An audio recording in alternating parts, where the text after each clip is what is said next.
আমার হাতে যে জিনিসটা দেখতে পাচ্ছেন এটা আসলে লাঠি বা কাঠি কোনো কিছু নয়, দ আকৃতির, দেখতে বেশ সুন্দর এবং আনকম কালো দুধমান কচুর একটা কচি ডগা। এই ডগাটা মানুষ ভর্তা করে খায়। পরিমাণ মতো মরিচ এবং রসুন পেঁয়াজ দিয়ে ভর্তা করলে একেবারে লাজবাব।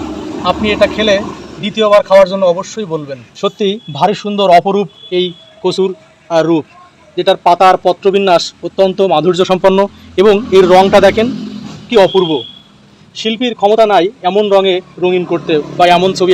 কালো বর্ণের দুধমান কচু খুব একটা দেখা যায় না, গ্রাম বাংলা থেকে এক প্রকার উঠে গেছে বললেই চলে। এখানে খুব করে রোপণ করা হয়েছে। আমি খুঁজতে খুঁজতে অত্যন্ত কষ্টের পরে খুঁজে পেয়েছি এক প্রকার বাগানে বাদারে বলতে হয় এই কালো দুধমান কচু। এই কচুর ডগা কেটে উপরের ছালটুকু ছাড়িয়ে রান্না করে খাওয়া হয়, ঘন্ট করে যেটাকে বলা হয় সেটা খেয়ে থাকে। আঞ্চলিক ভাষায় এটাকে দস্তা কচুও বলা হয়, বইয়ের ভাষায় এটাকে বলা হয় দুধমান কচু। তবে এটা কালো জাতের দুধমান কচু। এই কচুর গোড়ায় যে কচুটুকু হয় শক্ত মাংসল, সেটা খাওয়া যায় রান্না। আমরা যারা দৃষ্টিহীনতায় ভুগতে দৃষ্টি ক্ষীণ হয়ে গেছে তারা কিন্তু নিয়ম করে এই দুধমান কচুর কচি পাতা খেলে আমাদের দৃষ্টিশক্তি পুনরায় পুনরুজ্জীবিত হবে এবং আমরা এই সুন্দর পৃথিবীকে আরও একবার সুন্দর করে দেখার সুযোগ পাবো।